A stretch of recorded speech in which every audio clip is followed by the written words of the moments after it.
We have tonight Bob Mayhew with us, and he is the proud owner of Valley View, which is an absolutely gorgeous home on the South Branch.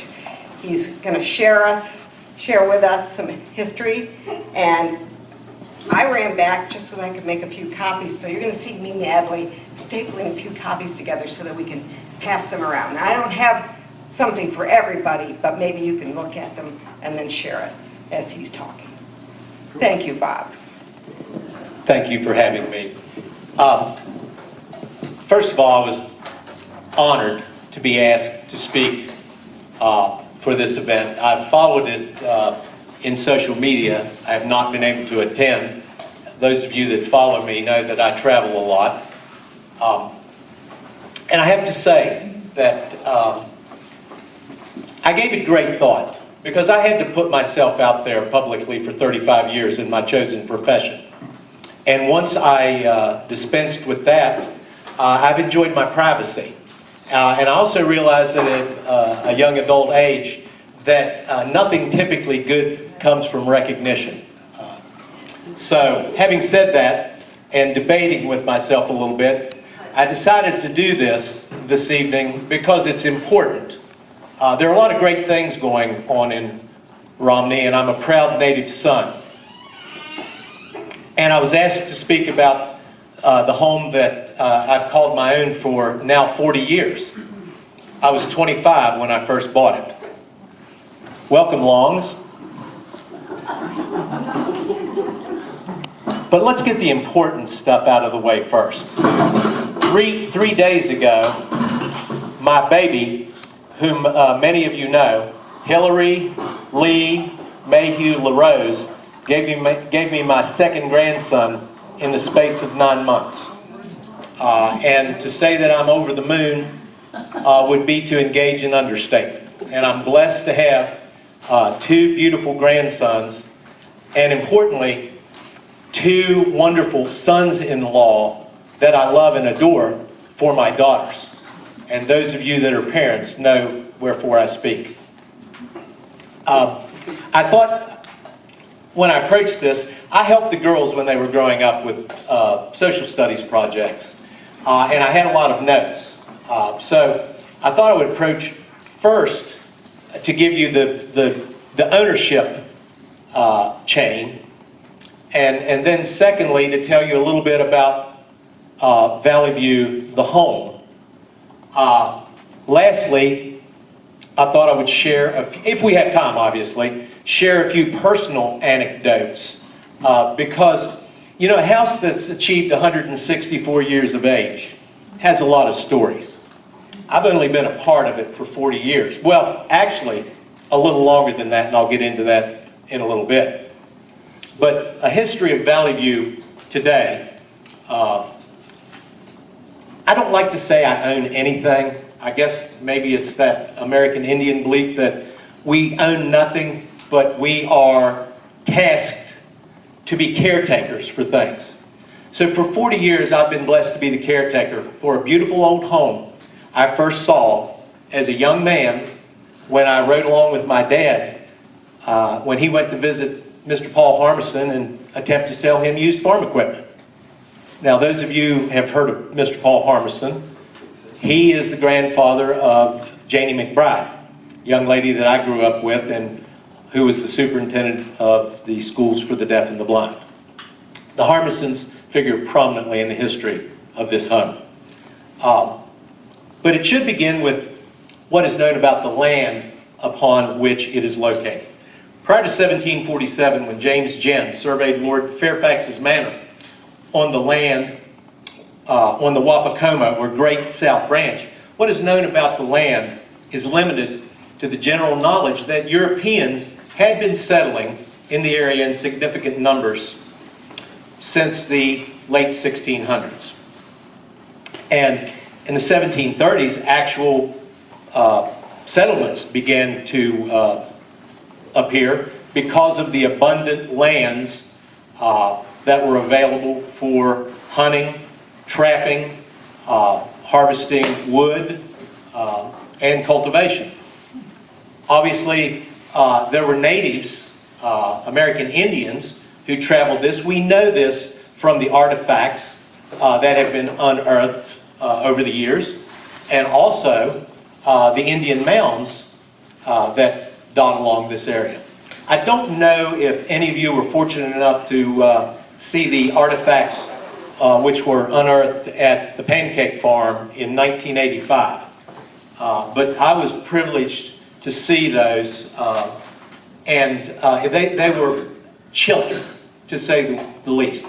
The jewelry and other accoutrements that our American Indians were buried with here in the South Branch Valley gave me to understand what I always knew inside but couldn't put in words, that this is a very, very special place.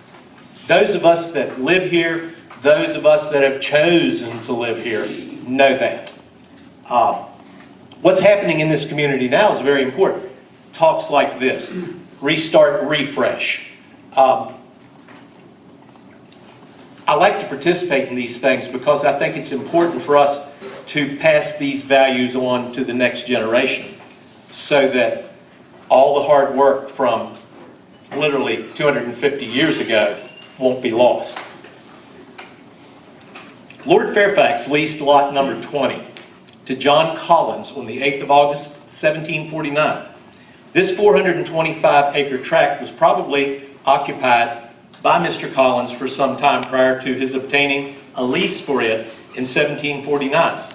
He most likely lived on this tract until his death, which according to the account of his son Thomas in the Peter Steinberger Journal occurred prior to April 18, 1772.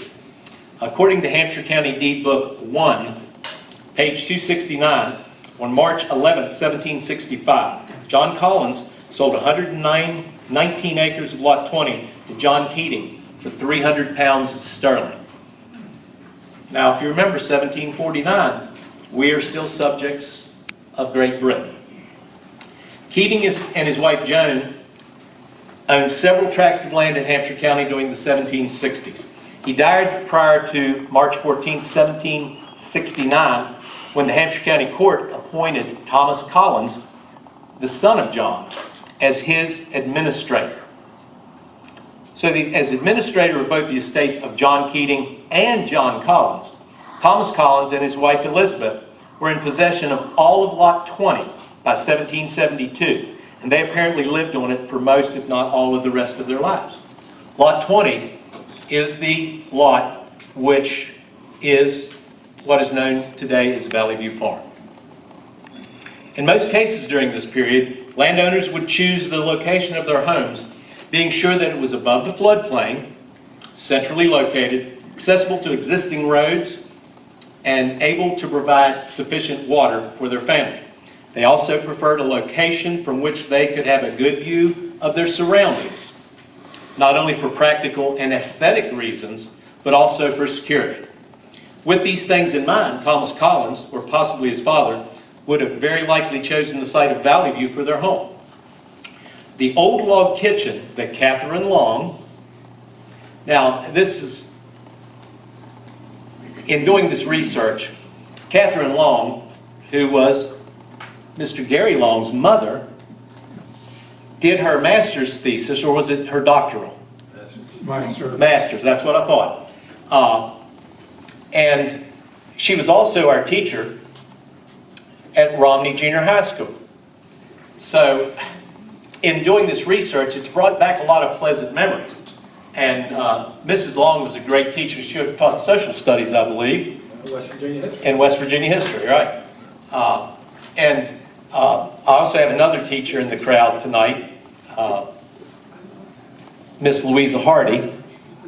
And it's interesting that both I double majored in college and ended up with English and history degrees. I don't know if you knew that.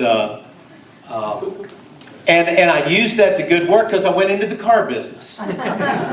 So go figure. That's another story for another time.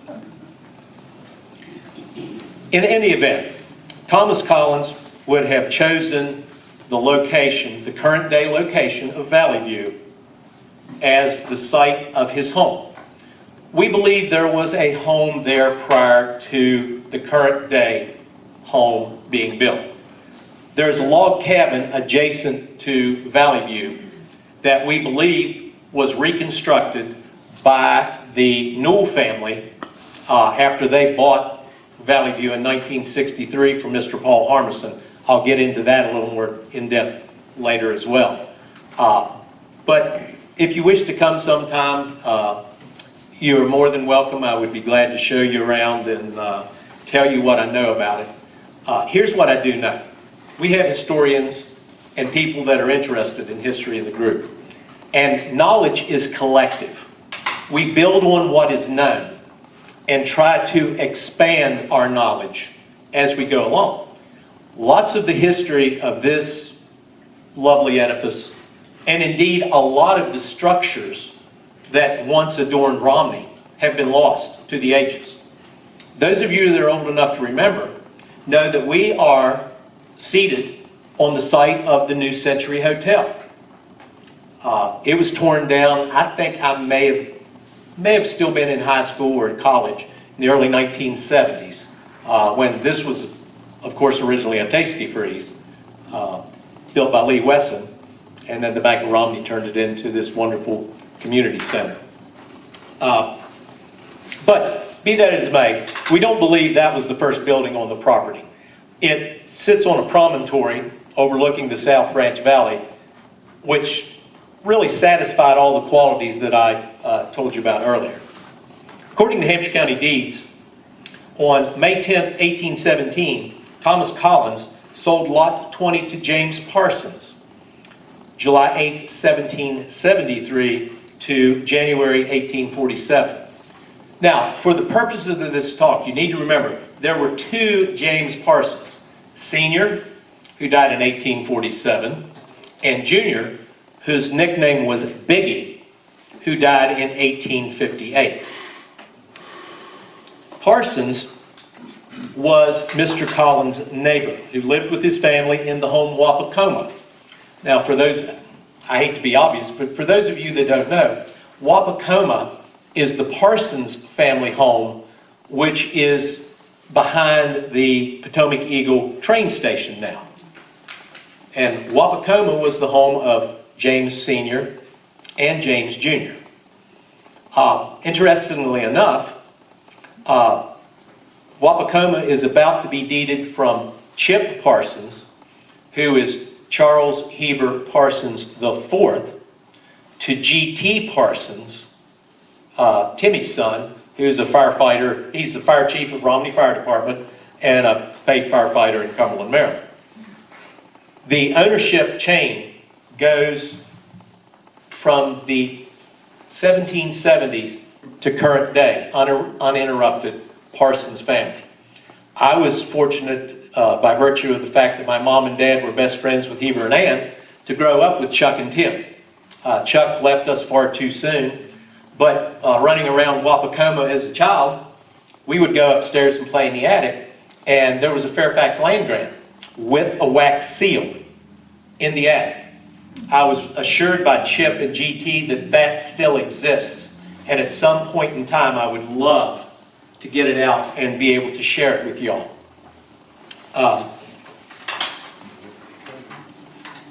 In the family of James Parsons, Lot 20 became known as the Collins tract, obviously because they acquired it from Collins.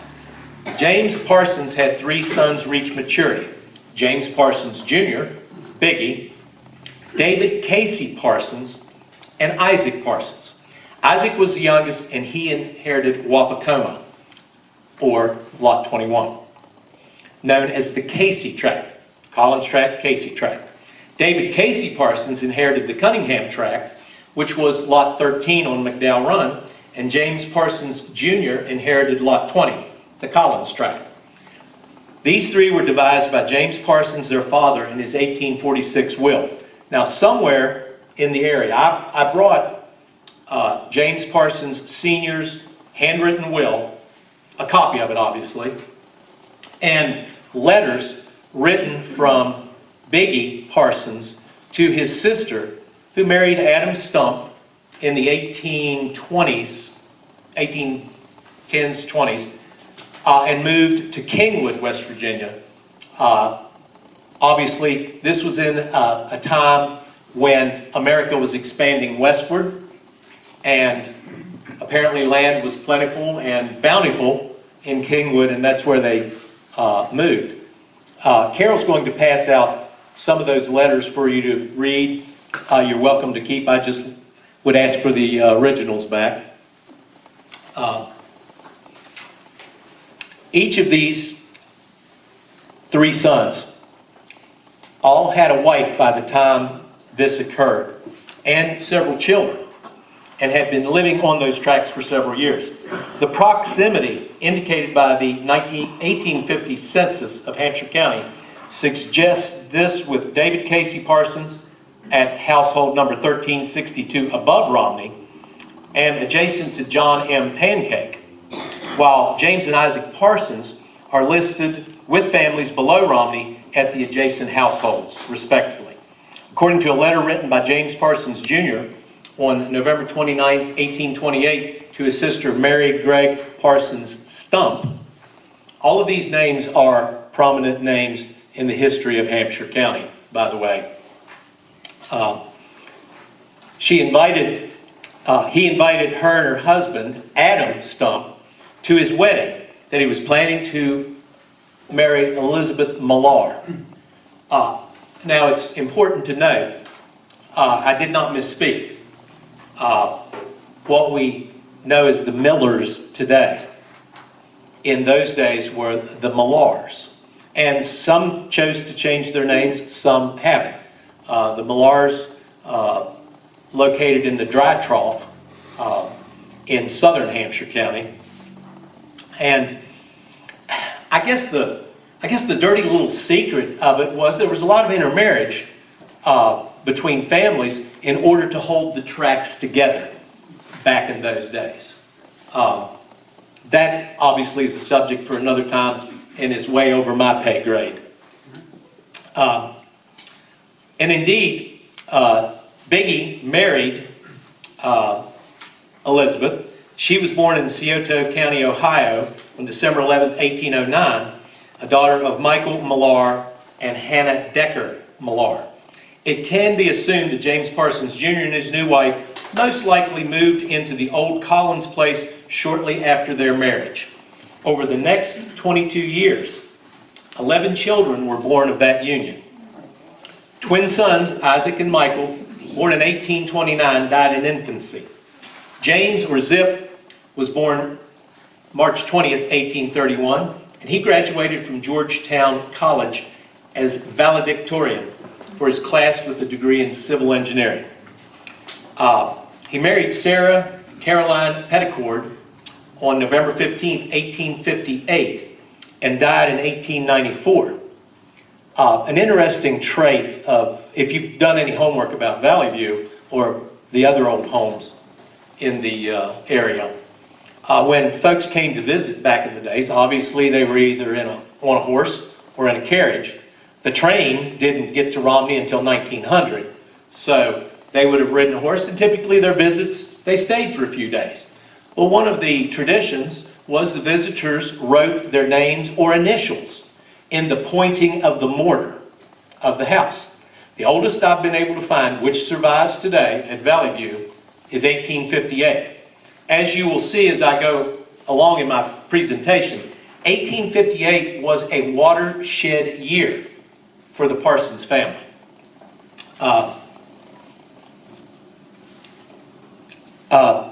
Zip died in 1894. Next was William Millar Parsons, and he was born in 1835 and died in 1907.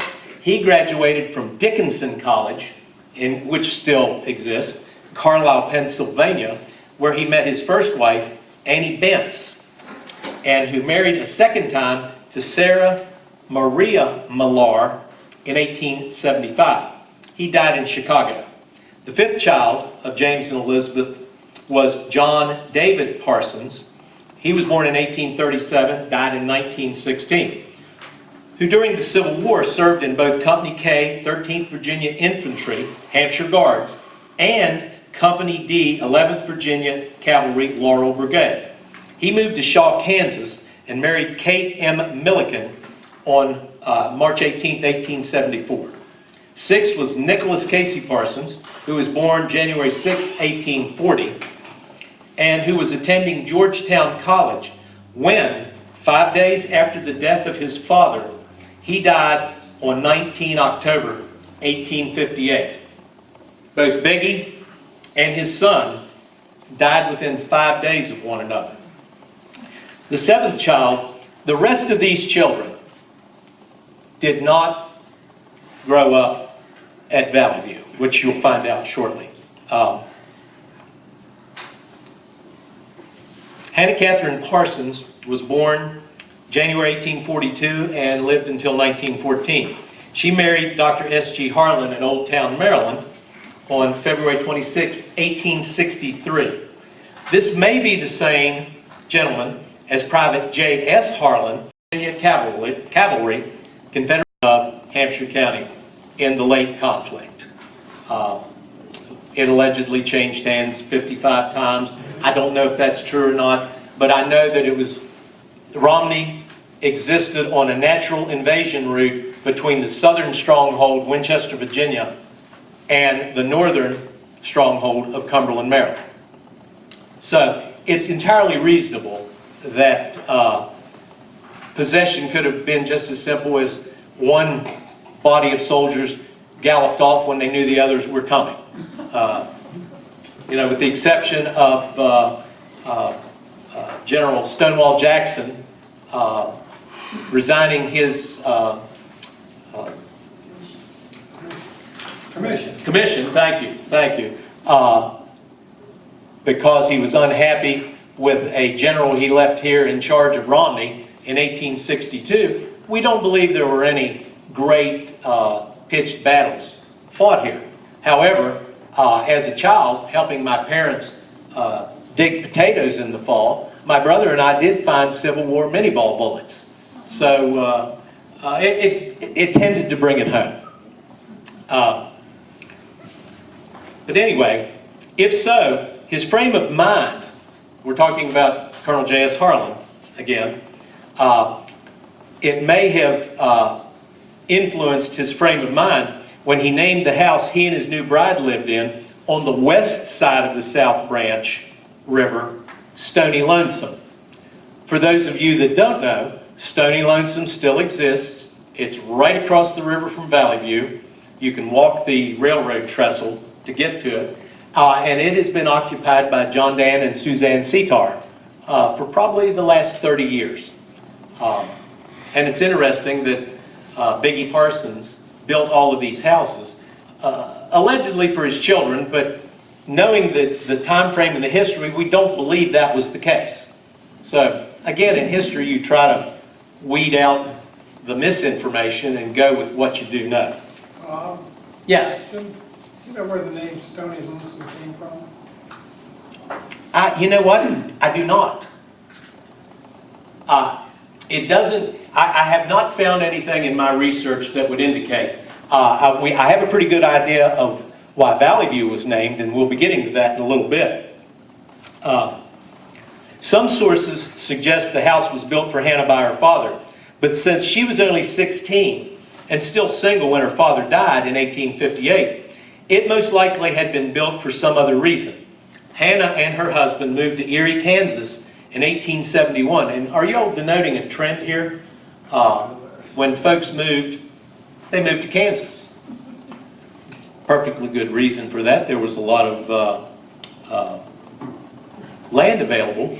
Bobby, Yes, ma'am. I've always understood that the log house had stood on the corner, either catty corner to or straight across the corner from the Davis house. And it was moved over to Stony Lonesome. But it was originally a log house. And then Charles Harmison and his stump wife added to it in 1898 or something like that.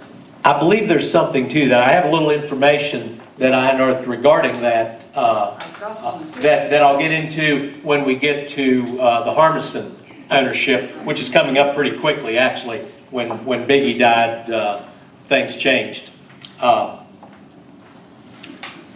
The next child of Biggie and Elizabeth Millar Parsons was Parthenia Elizabeth Parsons, and she was born in 1844 and died in 1879. She married John Thomas Hurst in 1874. The ninth child was Sarah Virginia Parsons, born in 1846. She married John Johnson in Neosho County, Kansas, in August of 1873. 10th was Jacob Decker Parsons, who was born in 1849, and he married Mrs. Alice Wood and became a stock buyer in the Midwest.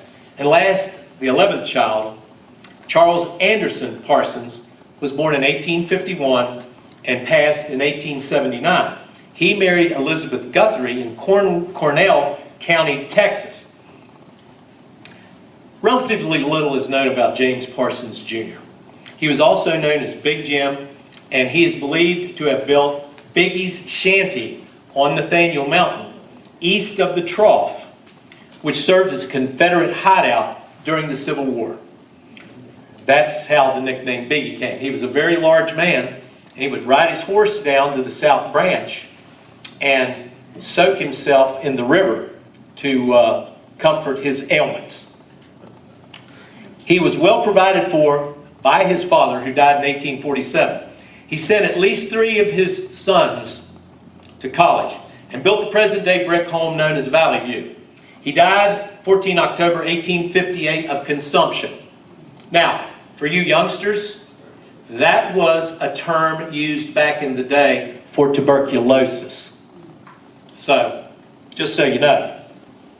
And he is most likely buried in the walled cemetery he probably built on the knoll just south of his home, which stands today and which I've mowed and cared for 40 years.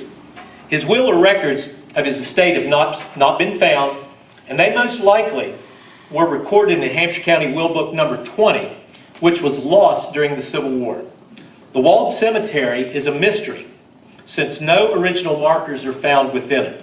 During the 1920s, his nephew, Edwin Jacobs, born 1853, died 1940, placed the existing memorials in the cemetery as part of his project to build the stone memorial bell tower at the entrance to Indian Mound Cemetery, which, as you all know, is known as the Parsons Bell Tower.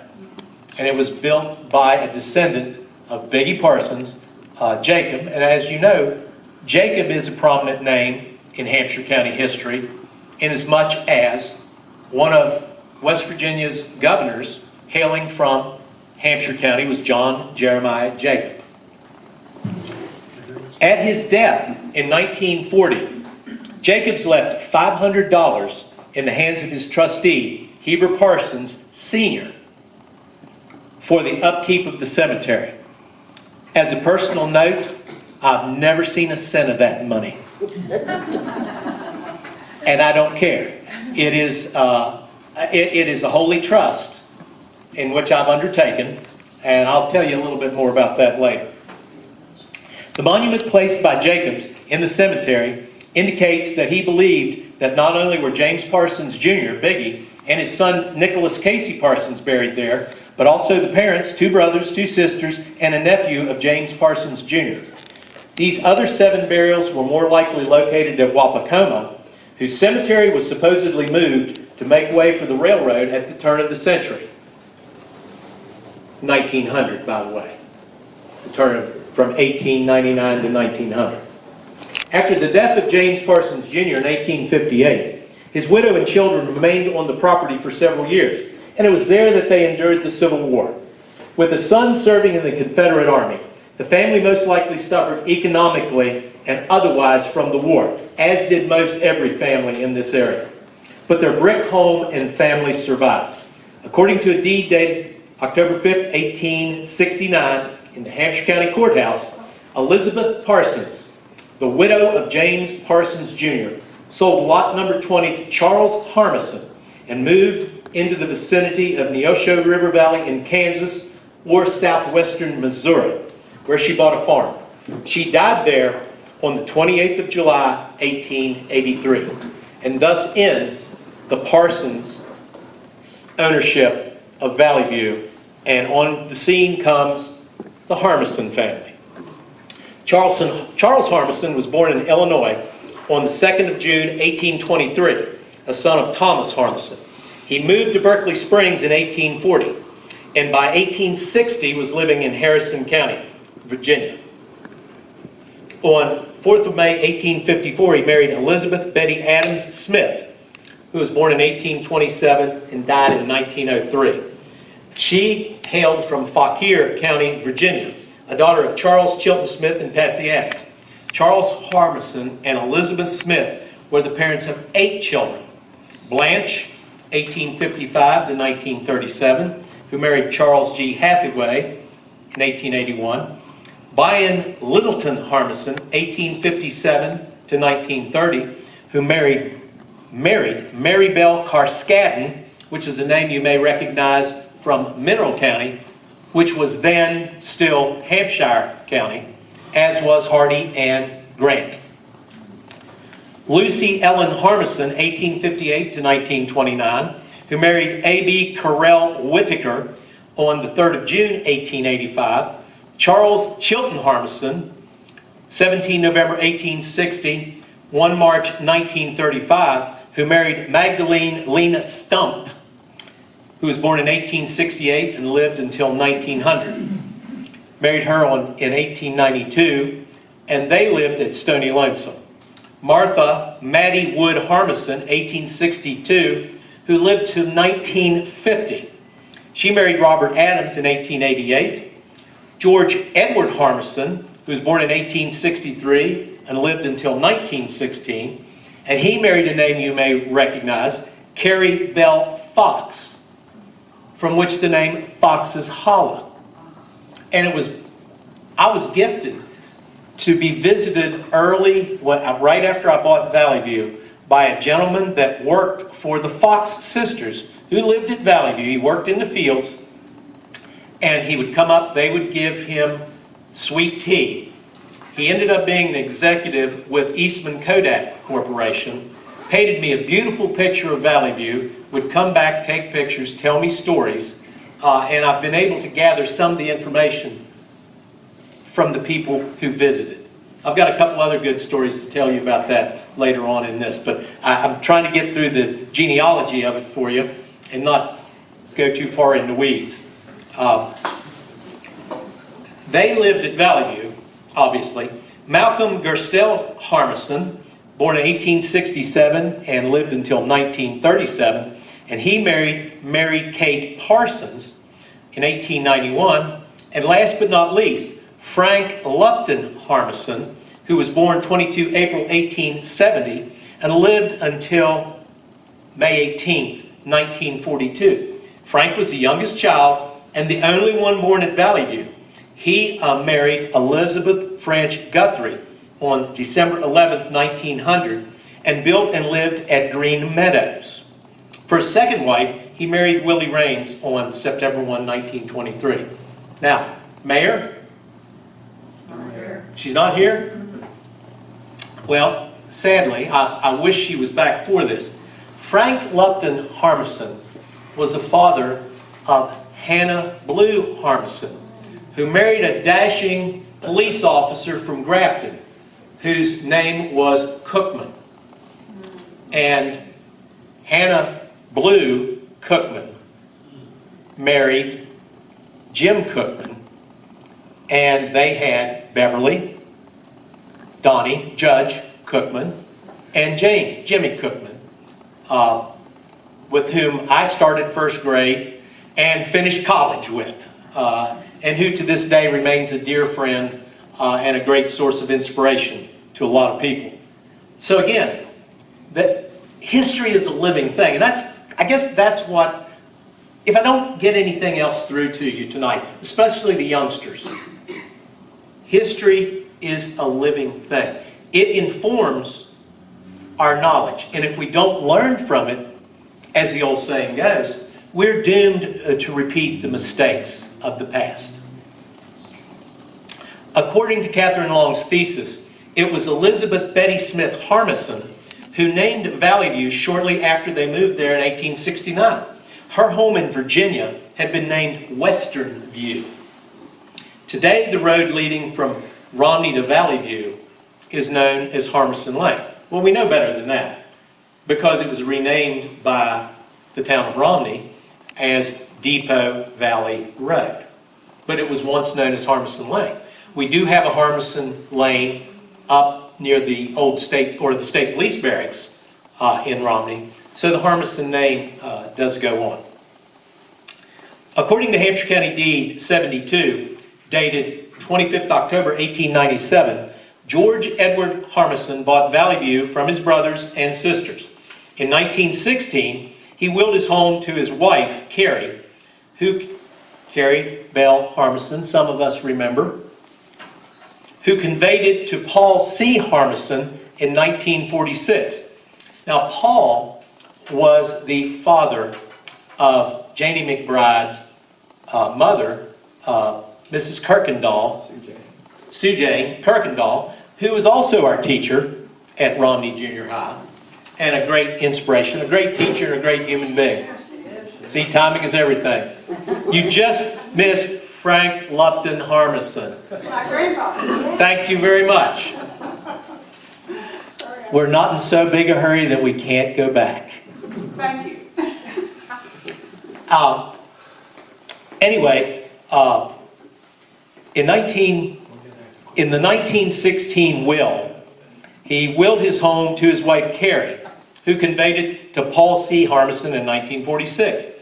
He and his wife sold it to Martha A. Newell in 1963. Since 1979, Valley View Farm has been in the hands of the Mayhew family.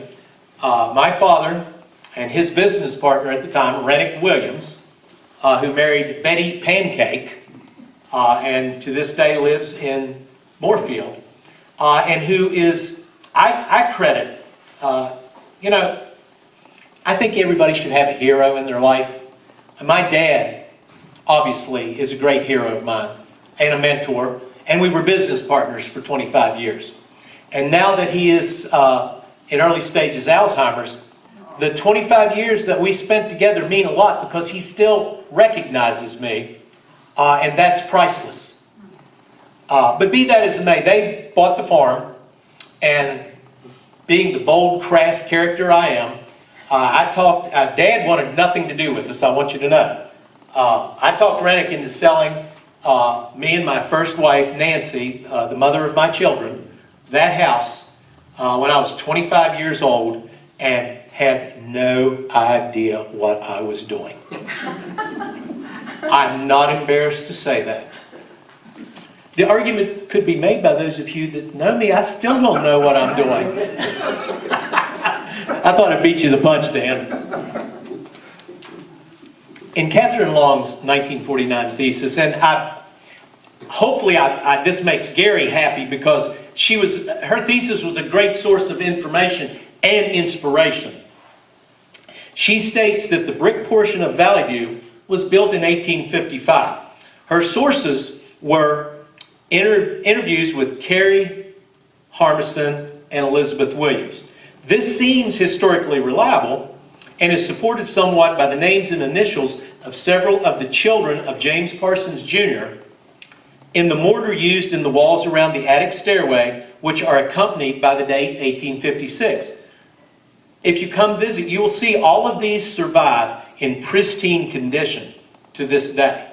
And what's more amazing, on the north side of the house, which is protected by the big double-decker porch, the original whitewash, which was used when the homes like this were built in the style of Great Britain, the British Isles, and the mortar was a sand mortar. It was very soft. So instead of houses that are built of brick veneer today, and I say veneer, they build a wood frame and then they veneer the house with brick.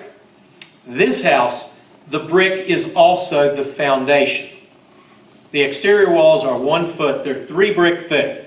The interior walls, which are also support walls, are 2 brick or 9 inches thick. And they're crosshatched to tie them in. But the mortar was soft, so they brought it out to the edge of the brick. In order to make the bricks pop, they whitewashed every single brick in that house, outside of the house, all the way around. There are places where there's not so much wear that's not protected, where you can still see the whitewash 164 years later. But the perfectly preserved ones on the north wall, the north face where the double-decker porch is, are perfectly preserved, including the signatures, either by stylus or pencil. More than likely, they're large and rough, so they probably used carpenter's pencils back in the day to memorialize their visit to Valley View.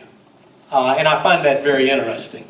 Hey Bob, can I clarify? When you say whitewash, I usually think of all over. It's just, they take a roll and they hang a little something around their neck with a pot of rabbit skin glue and, you know, whatever white pigment, and they dip it in and they Free-handed. go, well, they've got this ruler, but they go along just the mortar. Yeah, you'll see, I do not believe that it was done with a straight edge. Oh, really? Because it's free-handed. Okay. So, but let's go look sometime. You're more than welcome. And then they wrote the names on top of that so that they pop. as Yes, well, right? exactly. And we get to enjoy them here 164 years later. Yeah, that's called penciling. Penciling. There you go. These homes were inherited by brothers, James and, let me see where I am. Valley View and Wapakoma. Okay. These homes, Valley View and Wapakoma now, these homes were inherited by James and Isaac Parsons from their father in 1847. Both are known to have built additions to their homes before the Civil War and after 1847. Both would have had the financial resources, obviously, to build those additions. Even though it is contrary to published sources, historical and physical evidence suggests that the brick structure at Wapakoma, which has similar inside chimneys, similar large third floor attics, as well as other comparable features at Valley View, and I know this to be true because I've spent so much time in that house, was built about the same time, most likely during the 15 years before the Civil War. These were important times in Romney because Romney was the cultural seat of a large land mass. The Romney Classical Institute, which we know today as the administration building of the West Virginia Schools for the Deaf, educated the male plantation owners, or the plantation owners' male children. So in these times, the 1820s until the Civil War, when this culture was basically destroyed by the war, these plantation young men were taught geometry, physics, Latin, algebra, astronomy. They were taught the classics. Now, my career has taken me to Charleston, West Virginia, and southern West Virginia a lot. And I always find it humorous when those people make fun of us. And my standard response, and I'm going to clean it up for you all, is, you know, when we were educating our children in the classics, your children were still beating pelts on the coal in Elk River. And there's a lot of truth to that. And I don't mean to be mean-spirited, but again, they think we're a backwash just of unreconstituted hillbillies that drink moonshine and shoot one another. Now, there may be a few like that around here, but this is my home and I love it. Back to Wapakoma. Most people believe that the brick portion was built by bricks that were carried in the ballast of ships from Great Britain. Obviously, the ships were empty and they had to have ballast. We know that in Jamestown and other coastal cities, this is true. I can't believe that those bricks would have made the journey from Jamestown, Virginia to Romney, West Virginia. Now, I have no evidence of that, but if you look at the bricks of Wapakoma and you look at the bricks of Valley View, they are identical in construction. So I believe the sandstone portion of Wapakoma was that which was first built around 1790, I want to say. And then the brick portion was built, as I said earlier, on or near the time Valley View was built.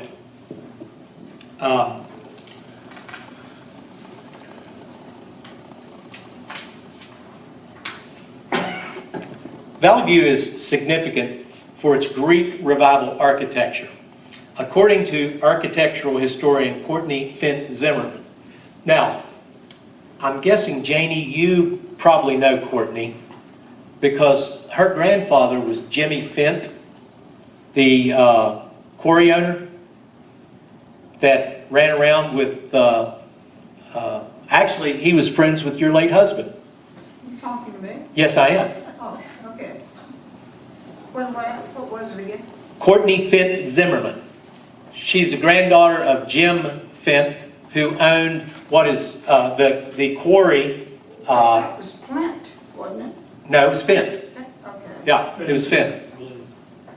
Owned the quarry up above Kessel, West Virginia. Yes, yes.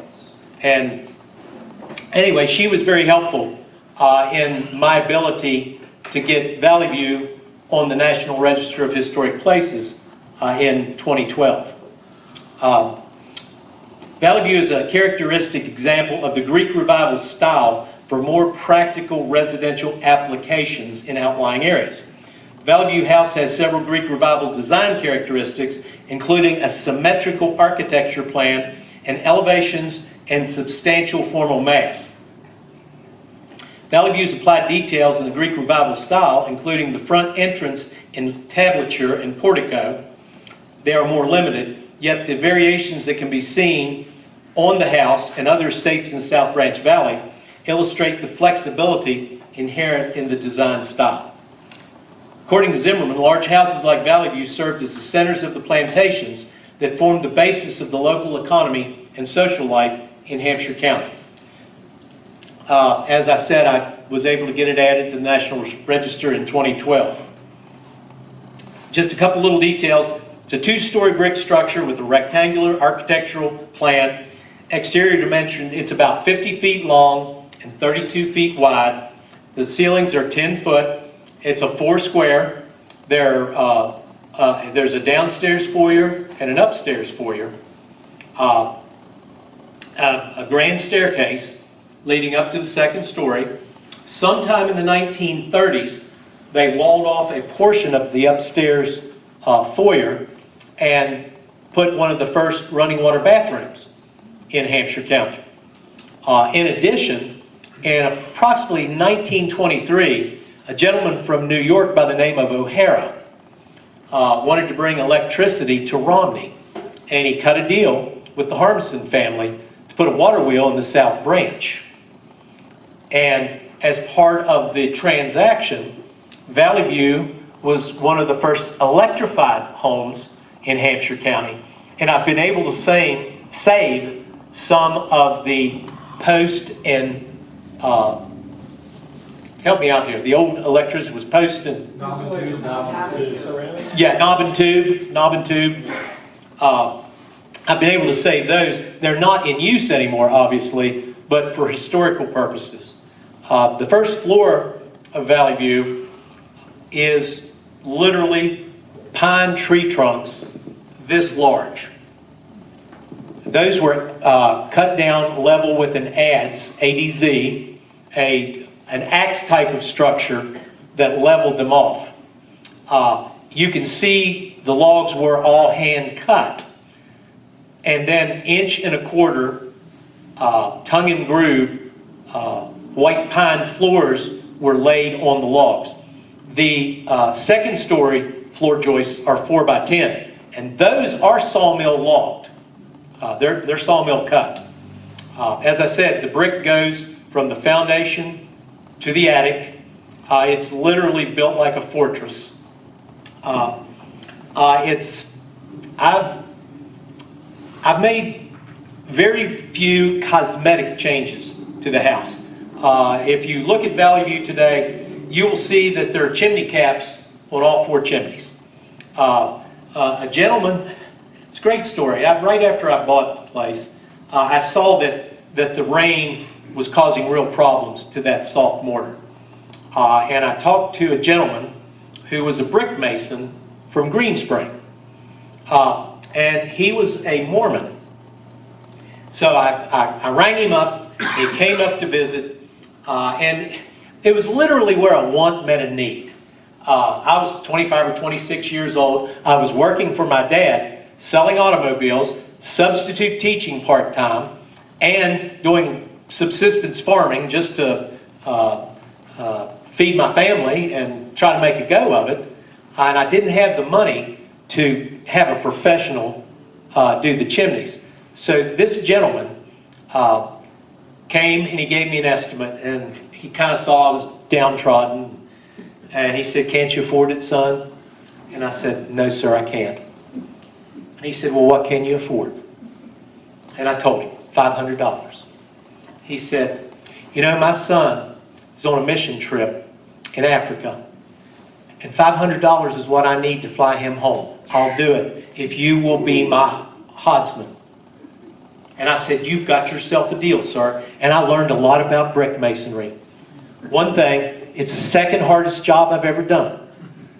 The hardest job being cutting pulpwood with Dave Rinker in order to get in shape for football season my senior year.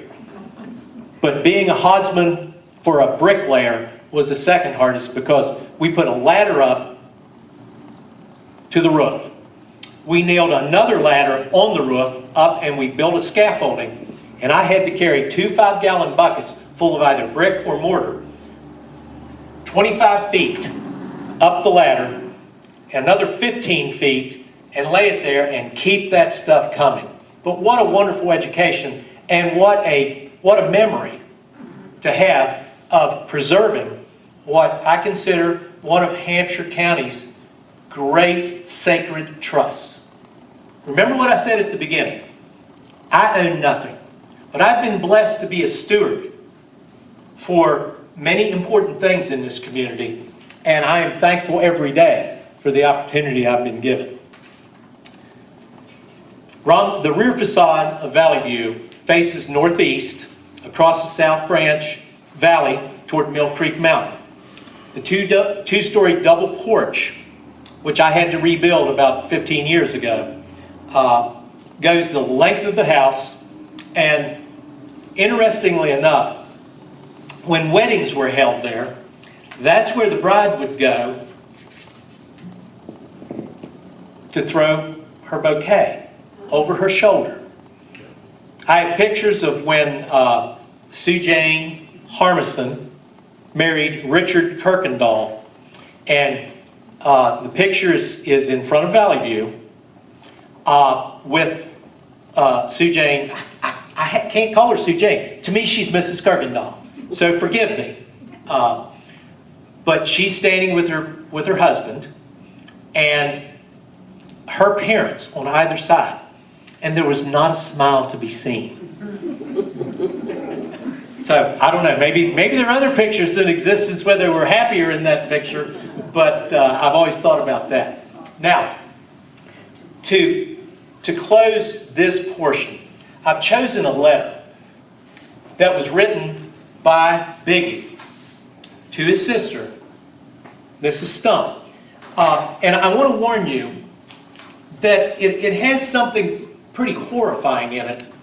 And the only reason I chose to read it is, again, as a historian, we cannot forget our history. And not all of our history is pretty. So I'm just going to read a portion of this letter.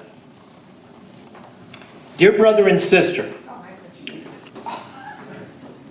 you probably expect to think that we have forgotten you. I believe the girls has forgotten how to write. We are all well. Father has gone to Winchester to buy some Negroes. Mr. Shobe has gone to Philadelphia with 50 head of our best cattle. started last Monday. I started on Tuesday next with 40 more. And Shobe's own cattle start this Saturday this week for Philadelphia. Now, I'm firmly convinced that slaves helped build Valley View, as they did the other homes in the valley. They helped build fortunes for the people that owned them. It is America's original sin. We are still dealing with it today. Now, I'm not getting political with you, but I want you to know that this is a scar and a stain on our history that we must deal with if we are finally to be what the framers of our Constitution expected of us, a more perfect union. And all men and women are created equal. That's why I chose to read that portion of the letter to you. I'll conclude by telling you a few personal anecdotes of my time at Valley View. I told you earlier, I first set eyes on this beautiful place when I was a child, riding down Harmison Lane with my father. He was friends with Mr. Paul Harmison. Another irony you will all appreciate, at least if you know Bob Mayhew, you'll appreciate this irony. When Mr. Harmison sold the farm to Philip and Martha Newell and Michael Payne, Martha's brother, they were the three owners. And I have some stories about that. Mr. Harmison bought and moved into 310 North High Street. And ironically, that is the house that my ex-wife and I bought to move her into when we divorced. And Janie McBride loves the humor in that. And she says, you know, I'll show you sometime. Pap had a sign that he hung out. Mr. Paul Harmison was a teamster. Now, what that means is he was a crop farmer at Valley View and a trucker. And he hauled his produce and other people's produce. So the sign that he had made when he moved to 310 North High was "Done Moving." And Janie has that sign. So I want to talk a little bit about the Newells. Those of us that are Presbyterians in here, and don't hold that against me, please, probably remember Philip Newell. Philip preached in the pulpit at the Romney Presbyterian Church a few times, and he was the head pastor at Georgetown Presbyterian Church, Georgetown, D.C. Well, he was a dashing gentleman, as those of us who knew him remember, and he caught the eye of one Martha Payne. Now, if the name Payne means anything to you, Martha and Michael were the children of the founder of a little company known as Payne Weber. And they were trust fund babies. And they bought the farm from Mr. Paul in 1963. In 1968, Michael Payne was a stockbroker who got disaffected with the stockbroking business and went to rectory and became an Episcopal priest. Somehow, he ended up in Morgantown, West Virginia as the university chaplain at West Virginia University. There he met 5 young men from Charleston, West Virginia, who had an amateur rock band. He took them under his tutelage. He adapted the Episcopal liturgy to rock music, and the band Mind Garage was born. Now, I don't know how accurate I am on this, but Mind Garage was arguably the first Christian rock band.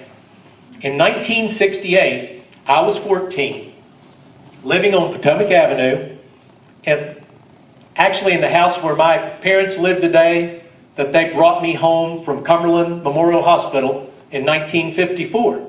We heard there was a bunch of hippies down at Valley View.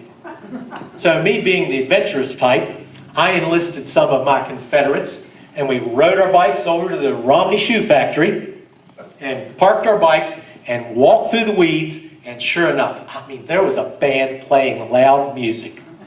And of course, 14, in 1968, right after the Summer of Love, you know, I've got a transistor radio, and the Stones, and the Beatles, and 10 Years After, and Love and Spoonful. All of these bands are at what we call classic rock today. That was the music we grew up to. So we were into music. Jack Acklin, Mike Winkles, my brother Terry. Did they set up in that lower barn? Yes, they did. I remember that. Yes, they did. And I'm going to tell you, I'm going to give you a website to access that where you can see the pictures of the barn as it is today and the barn as it was in 1968. And I don't know if you attended this concert, but we were peeking around the corner, and one of the band members spied us and said, "Come on in, boys, we won't hurt you." And the Mine Garage befriended us. And sitting around on the porch at Valley View and talking to these guys, I said, "Why don't you guys do a concert for Romney?" I said, "You know, there's a bunch of kids that love to hear live rock and roll music." Well, I don't know how Larry McClure did it. He was the lead singer in this shoulder-length hair, rock star, charismatic character. Somehow he talked Roger Smith, or the superintendent was 68, was still Bernie Hughes, yeah, into having a concert at Romney Junior High.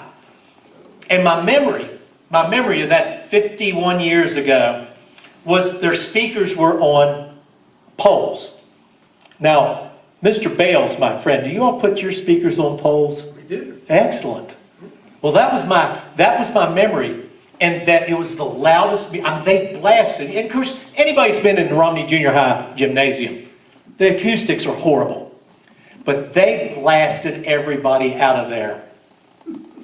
Well, fast forward to 2005. Mine Garage reunites. Larry McClure has lost a leg in a motorcycle accident, but the band is all still alive. Michael Payne is still alive. And I said, "Kim, we've got to go see him." And she said, "You're crazy." And she was right. I am crazy. I admit it. But it's a joyful crazy, and it's a crazy that wants to experience life at its fullest. And my lifelong friends know that's true. Red Barn for all of the band members and Michael Payne, and drove out to Fayetteville, West Virginia, to watch Mine Garage play. What a disappointment. There may have been 5 fans there. A one-legged lead singer. I'll just leave it to your imagination. But the great thing about the Newell's ownership and stewardship of Valley View was the work they did. They rewired it. They replumbed it. They did so much to it. I re-wallpapered it. I had to sand some floors. The Mine Garage tore all the plaster off one of the rooms, which I call the brick room now. But it's really helpful and illustrative to show the construction of the house. So I'm not going to put the plaster back on. It's my office now. But they also put an oil furnace in, and they ran city water to it. And those of you that live in the town of Romney, I'm going to make you sick right now. What do you think my water bill at Valley View, now I don't have sewage, but what my water bill per month is? $18.52. Don't throw anything, please. But they did so very much to it. But they put an oil furnace in and a 1,000-gallon underground tank. And I remember shortly after buying it, as I was selling cars for my dad at Pancake Chevrolet, and Chetty Spring came in, sat down on the bums bench in the old parts room, great stories about, that's another talk for another time. And he said, come over here, son. Sit down beside me. Now, Chetty Springs owns CM Spring Oil Company. His grandson, Shane, lives in the house right across, or actually behind Domino's Pizza. That's where Chetty and Gladys lived, and that's where they had their oil business. And he looked at me and he said, son, do you have any idea how much oil that house takes? And I said, no, sir, I do not. He said, let me tell you something.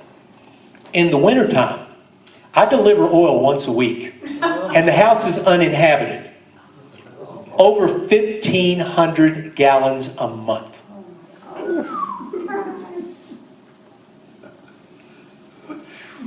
So, I put a Fisher stove in the dining room and heated part of the house.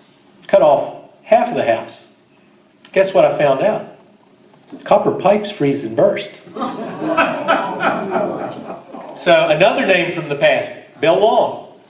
I called my buddy Bill up. Need your help. And again, I've had so many wonderful mentors throughout my life. And Bill Long was an irascible character. But, and I'm being kind. He was always so helpful and generous, as was his right-hand man, who just, I think, passed away, Straw. Leo Straw. Leo and his son always did all the work.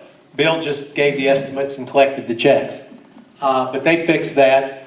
And, of course, I divorced my first wife. I gave the house to her because I wanted my daughters to grow up in Valley View, which they did. And then when she put it up for sale, I thought, you know what, I think I'll buy that back. Well, there was a codicil in the real estate agreement. Those of you that are realtors, nobody with the name of Mayhew or related to Mayhew was allowed to bid on it. True story. True story. So, I thought, you know what, I'll just get a straw man. Well, I have a cousin. His name is Hunter Wilson. Hunter is a developer. He's bought all this Westvaco land and developed it all over Hampshire and Hardy County. So, cuz, I need your help. He got with the realtor. There was a little problem with the right-of-way, so he got the price knocked down to $5,000, bought it. Nancy walks out one door, Kim and I walk in the second door, he deeds it right over to us. You do what you have to do. But be that as it may, the house has always spoken to me, for obvious reasons. I was meant to be there. Supposedly it's haunted, but I've never had a ghost bother me. But I've had other guests that spend the night that hear all kinds of things. So if it is haunted, it likes me. It is my hope for it to last another 164 years. Now I heat with a high-efficiency German gas furnace. Once I got the National Register designation, I gently removed those hideous windows. I've saved all of them because they were hand-blown glass, and put double-hung, triple-track thermopane windows in. And if you look at the house, you can't tell. It looks like the original windows in the house. Very efficient, very cozy and warm, and it's been a heck of a ride. I'll open up to questions. Bob, can you speak to the road and where it used to come from Springfield to Romney and how it was relative to where Valley View is? Yes, and I'm glad you brought that up because I wanted to bring that up. The original Cumberland Road from Romney through Springfield to Fort Ashby and on to Cumberland went right through Valley View. Now, there were two paths. There was the low road which is the road I use today. My brother and sister-in-law own the farm itself, and they have a campground along the river, which my dad and I started back probably in the 90s after the flood. We rented out river camps to supplement Dad's income, and now my brother and sister-in-law do that to supplement their modest state employee retirement and Social Security.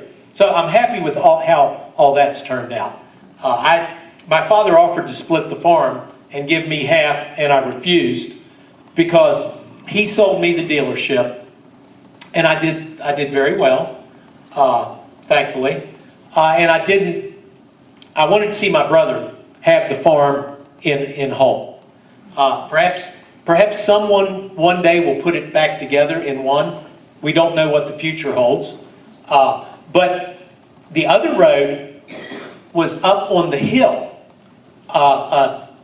where Marion just bought the house and restored, up on Cherry Lane, and went right through the field and right past Valley View, down over the hill, through the Frank farm, which Kenny Hopkins and Linda DeChambeau own now.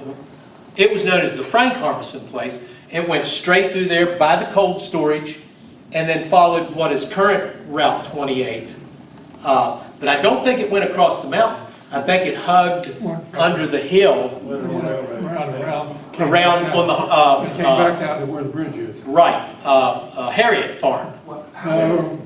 How did it hook up? Because Jane Lee's house, what we see when we're on 28 now is the back of Jane Lee's house. That's correct. So, is it the railroad bed? Is that the original Route 28 or Cumberland Road? It may have been, it may be, if you've gone past Janie's house and gone down through the camps, there was a road. You know, typically they had two roads. One hugged the river and was perfect for traveling because they would cross the river at the fords under low water. And then there was a second road, not as commonly used, higher in elevation out of the floodplain. So, that knowledge is lost to history. Can you all hear me all right?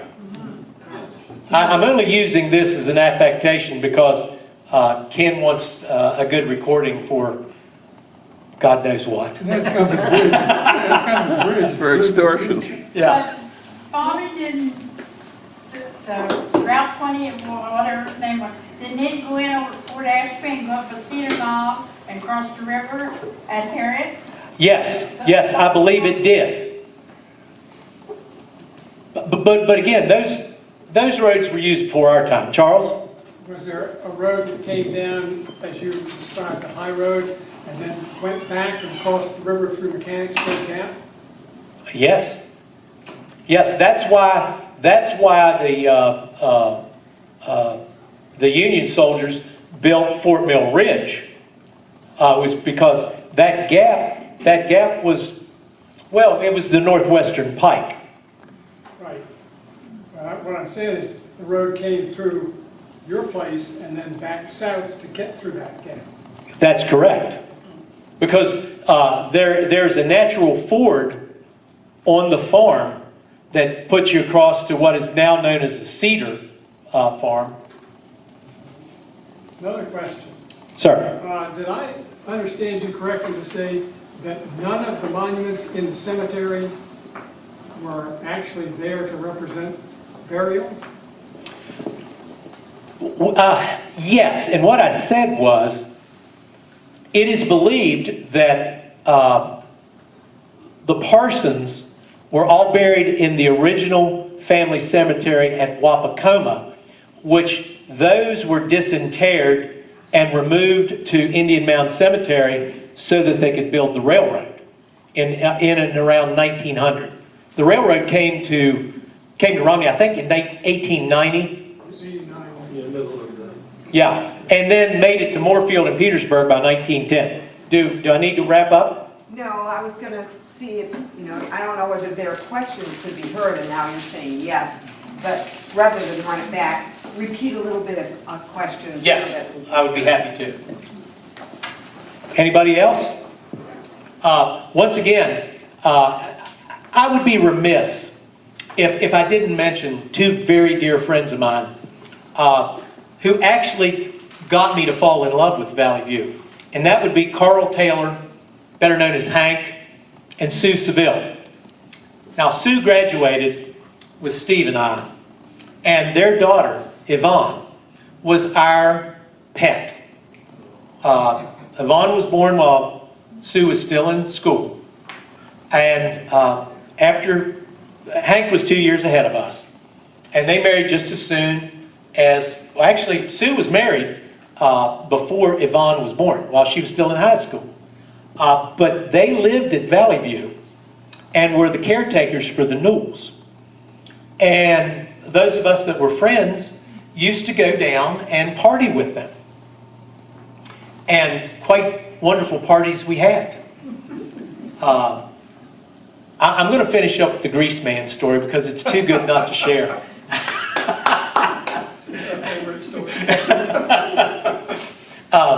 But anyway, we used to go down and visit with Hank and Sue, play with Yvonne, and it was magnificent. The place was magnificent. And my love affair with the house has been a lifelong love, for lack of a better term. And I hope and I feel that whoever is next will find Valley View in better shape than I found it. Two more quick stories. One, the reason that Valley View became available to my dad and my business partner, Reddick Williams, was that in 1971, the Newell's oldest son was up unaccompanied for a weekend at Valley View. And there was a tractor, a Farmall, International Harvester Farmall tractor, that was a tricycle. Now, for those of you that are not farmers, a tricycle means nothing to you. But a tricycle has both front wheels narrowly set together in the front. It's an inherently unstable design, but it's designed for flat fields so that you can adjust the back wheels and you can run the tractor between the rows and not destroy the crops and either till them or spray them or do whatever you do. Well, the young man tried to bring it up the hill and cut too sharply. The tractor rolled on him and he was killed. This was 1971.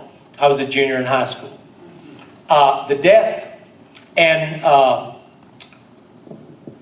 the good Reverend's philandering led to the end of the marriage. And Mrs. Newell, who I got to know before she moved to Martha's Vineyard, got the house and the farm, and the memory of her son's passing was more than she could bear. I know this because she told me. And it was an emotional conversation, to say the least. But the farm was for sale, and Rennick had a philosophy in the day of acquiring these estate farms and selling the manor house in order to lower the cost of doing business. We all know farmers operate on a very tight margin, and that's how Rennick did it. And that's how I came into my ownership of Valley View, is that he wanted to sell that manor house, and I wanted to buy it. And I was able to do it, and so the history began. What year was that? It was about 10, I want to say, well, the kids were still in college. So early 2000s, Kurt Durst, who's a childhood friend of mine, and used to own WQZK radio in Kaiser, calls me up on the phone, said, "Are you going to be in your office, Bob?" And I said, "Yes, sir." He said, "Don't go anywhere. I've got an offer that you cannot refuse." So, an hour later, he shows up in my office, sits down, and he said, "Write me a check for $2,500. said, why? He said, I just got the exclusive rights to the grease man. He is going... Now, you have to have lived in D.C. to know who this character is. He's absolutely the funniest, bawdiest radio personality I have ever listened to. Most people like Howard Stern. I can't stand him. Howard Stern's sophomoric and he's vulgar. The grease man never ever said a dirty word. Now I'm not pure. I don't want to give you the idea that I'm some kind of altar boy, but gratuitous vulgarity. You don't want your daughters, you don't want your wives, you don't want people to hear this stuff. So the grease man was this great entertaining guy. I wrote him a check. I said, what do I get for this? He said, my title sponsors get an appearance by the grease man. I said, oh my. I said, do I get to pick the time? He said, yes, you're my first. I said, Heritage Days. Now, I'm a lapsed Rotarian. I spent 30 years, I'm a past president of the Rotary Club of Romney, and I still strongly believe in that organization. But I don't like to go to meetings anymore, and I don't have to. And I'm an independent little cuss. So, I gave all that stuff up. I do go to Cumberland Theater meetings. We have to talk. I'm a fundraiser for them, by the way. I'll give you a heads up. So, I talked the Rotary Club of Romney into making the grease man the Grand Marshal for the Heritage Days Parade. And my oldest stepson and his now wife, who live in Clearwater, Florida, I got them to drive him. Now, Jason never lived in Romney. So he drives the grease man through the parade. But he doesn't know where the parade ends. And he doesn't know where to go. So he drives the grease man through the parade again, a second time. You can't make this stuff up. Well, I decided to have a big party at Valley View in honor of the grease man being our guest of honor. He did a personal appearance at the dealership. I had 3 gorgeous young over 18 girls dressed up in suggestive clothing that were his escorts for the day, because what I tried to do was everything the grease man liked. I had a gentleman do a wine tasting. My attorney friends in Moorfield bought a circa World War I belt-driven 50 caliber machine gun. I gathered up from AmeriGas a bunch of just almost empty propane tanks for him to shoot up. The owners of the Potomac Eagle were friends of mine, and they were fans of Grease Man. So, we had the wine tasting. We were slinging lead. After their Saturday run, they cleaned everything up. They brought the train back, parked it in the barnyard, came up, we fed them. Chef Harv catered for us. And my cousin Patty Cox Davis, everybody knows Patty, our American Cancer Society doyen. They took him down. He had a glass of the old F-Series unit across the farm, across the trestle, up to Vanderlip and back. We had the Italian exchange students there. I just invited a nice cross-section of the community. The grease man's real name is Doug Tract, T-R-H-A-C-T.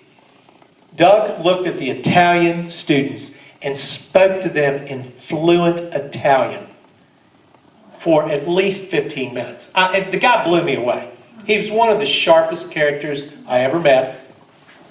He and his escort spent the night at Valley View, was gone before Kim and I woke up the next day. Beautiful handwritten note thanking us for our hospitality. And one thing you're going to find, I didn't get into a lot of the details about the parties that were held at Wapakoma and Valley View, but there was always strong drink, involved. Sometimes there were fistfights and disagreements. Sometimes people went home with black eyes. Things have not changed a lot. Again, as admittedly amateur historian, I find that from the time of the Bible to today, we have so much more technology, but our lives haven't changed very much. The veneer of civilization is very thin. We see that when Al-Qaeda is destroying antiquities in the Middle East. What we have here is very special. It needs to be protected. I, for one, will do everything in my power with the time I have left to do so. Are there any more questions? I don't want to cut you short, but I had to tell the grease man story. It's just too good not to share. Thank you again for having me. I hope I didn't... Oh, I'm sorry, Bonnie. We need the barn website. Oh, okay. Google Mind Garage at Romney. Mind Garage being 2 words. I spelled MINDGARAGE at Romney. And then it's an incredibly, it has all the Mind Garage from when they appeared at Carnegie Hall. They toured nationally. They were asked to perform at Woodstock. They have a great backstory. But the summer of love that they spent, they wrote some of their best tunes on that upstairs back porch. So there's so much history. But Valley View is still a warm, inviting place. I took the root cellar. Here's another great story. I'm sorry, but oh gosh, what were the boys that broke into Martha's wine cellar? Martha was an aficionado of Bordeaux wines. Well, I'm an aficionado of Bordeaux wines, so I took the root cellar and ripped all that rotted stuff out and built a wine cellar. So I have one wall that is nothing but Bordeaux wines, French wines, a back wall that's international wines, and then the other side are my California, my big bad Cabernets. I have some Pinot Noirs and others, but mostly Cabernets, Bordeaux, and Syrahs. But anyway, it's a wine cellar now. But they broke into Martha's root cellar and stole her wine. When they drank it, of course their young taste buds were not developed enough. So they broke the rest of the bottles. They were all arrested. And these are all boys that grew up in town, prominent boys, that it didn't affect their record. As a matter of fact, I just married one of their daughters last year. That's another story, getting ordained. I'll not share that with you tonight, but another time perhaps. Any other questions? Thank you. I hope I didn't overstay my welcome. Thank you for having me. Okay. This Pegasus Farms. I included this letter because this speaks to the timelessness of the house. One Saturday afternoon, I was home. As a matter of fact, I was by myself. Kim went to Charleston a lot, and I had a knock on the door. And there was an elderly couple, a middle-aged couple, and a bunch of kids. And I walked out and I said, "Good afternoon, how may I help you?" And one of the children of the elderly couple said, 50 years ago, they were Harmisons.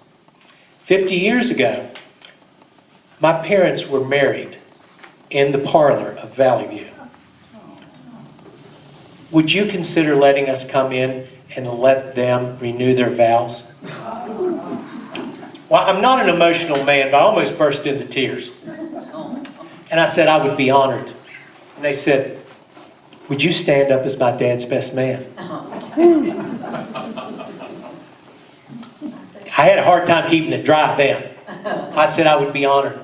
I stood up with them as they renewed their vows 50 years after. And then they took their grandchildren and great-grandchildren out and showed them how their parents taught them to roll down the front yard. Full body rolls. the elderly mother. The father wasn't able to because he was walking with the assistance of a cane. She showed her children, grandchildren, and great-grandchildren how to roll down that hill. Again, how can anyone in their right mind say they own something? I'm the caretaker. Honored to do so. Thank you again for your time.